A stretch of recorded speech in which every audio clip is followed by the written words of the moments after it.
రాష్ట్రంలో నిరుద్యోగ యువత పరిస్థితి పెనం మీద నుంచి పొయ్యిలో పడ్డట్లు తయారైందని తెలంగాణ జాగృతి అధ్యక్షురాలు కల్వకుంట్ల కవిత అన్నారు. ఎన్నో ఏళ్లుగా నోటిఫికేషన్ల కోసం ఎదురుచూస్తూ వేల రూపాయలు ఖర్చు చేసి కోచింగ్లు తీసుకుంటున్న అభ్యర్థులకు ప్రభుత్వం షాకిచ్చేలా వ్యవహరిస్తోందని మండిపడ్డారు. మున్సిపల్, రెవెన్యూ, ఇరిగేషన్, విద్యుత్ వంటి కీలక శాఖల్లో ఖాళీగా ఉన్న ఎస్సీ, ఎస్టీ, బీసీ బ్యాక్లాగ్ పోస్టులను దొడ్డిదారిన భర్తీ చేసేందుకు ప్రయత్నాలు జరుగుతున్నాయని ఆరోపించారు. ఈ అక్రమ నియామకాలను తక్షణమే నిలిపివేయాలని కవిత డిమాండ్ చేశారు. ఎప్పుడు గవర్నమెంట్ జాబ్స్ వస్తాయి, ఎప్పుడు క్లారిటీగా మేము ఎగ్జామ్స్ రాయొచ్చు అనేటటువంటి ఆలోచనలో ఉన్నారు.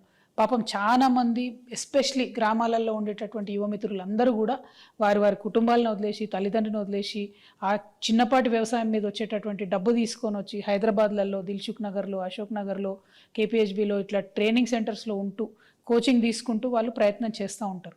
తెలంగాణ రాష్ట్రం వచ్చినాక ఈ పరిస్థితి మారుతుంది అనుకొని అనేక మంది యువత అంతా కూడా తెలంగాణ ఉద్యమంలో చాలా బలంగా కొట్లాడినారు.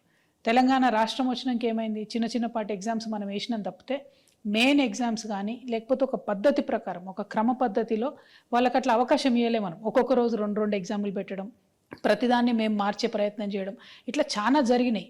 ఈ బీఆర్ఎస్ పోతే మనకు కాంగ్రెస్ వస్తే న్యాయం జరుగుతుందని చెప్పి బీఆర్ఎస్ను ఊడగొట్టిండ్రు. యువమిత్రులు ఊరూరు తిరిగి వాళ్ళ తల్లిదండ్రుల కాళ్ళు మొక్కి మరీ కాంగ్రెస్ కోటెప్పించారు. ఈ కాంగ్రెస్ వచ్చినాకనన్నా మరి జాబ్ క్యాలెండర్ వస్తుంది, ఏ నెలలో ఏ జాబ్ పడుతుంది అనే క్లారిటీ వస్తుందంటే అది కూడా లేదు. అయితే ఇక్కడ దారుణం ఏం జరిగిందంటే, బీఆర్ఎస్ ప్రభుత్వం ఉన్నప్పుడు స్టేట్ లెవెల్ పోస్టులలో కూడా ఏవైతే ఇంజనీర్ల పోస్టులు ఉంటాయో, సపరేట్గా ఎగ్జామ్ రాసి వాటికి క్వాలిఫై అయ్యాల్సిన పోస్టులు ఉంటాయో అట్లాంటి పోస్టులు కూడా జెన్కోలో మన బోయిన్పల్లి సరిత లాంటి వాళ్ళ కేసులో ప్లస్ ఇంకో 5-6 కేసులో మనం చూసినాం. దాదాపు 1,50,000 జీతానికి ప్రొవిజనల్ అనేటటువంటి ఒక చిన్న పదం అడ్డం పెట్టుకొని ఎటువంటి పరీక్షలు లేకుండా ఉద్యోగాలు ఇచ్చినటువంటి పరిస్థితి చూసినాం. వాళ్ళే డబ్బులు ఇచ్చి ఉన్నారు, కానీ ఎటువంటి న్యాయం కూడా జరగలేదు. ఎందుకంటే అప్పుడు బీఆర్ఎస్లో ఉండి అన్యాయం చేసిన పెద్ద నాయకులంతా ఇప్పుడు కాంగ్రెస్లో వచ్చి చేరిండ్రు. వారు భయపడుతున్నది ఏంటంటే, ఎట్లా అయితే బీఆర్ఎస్ గవర్నమెంట్లో రాష్ట్ర స్థాయి పోస్టులలో, జిల్లా స్థాయి పోస్టులలో అన్యాయం జరిగిందో, అది ట్రాన్స్కో కావచ్చు, జెన్కో కావచ్చు, ఇరిగేషన్ కావచ్చు, రెవెన్యూ కావచ్చు, అన్ని జిల్లాలలో కూడా ఇప్పుడు కొన్ని పోస్టులు పడతా ఉన్నాయి. సో ఈ పోస్టులన్నీ కూడా ఎట్లాంటివి అంటే ఎస్సీ, ఎస్టీ, బీసీ బ్యాక్లాగ్ పోస్టులు, అంటే ఇదివరకు ఏవైతే నింపకుండా వదిలిపెట్టారో ఆ పోస్టులు, ఈ పోస్టులని.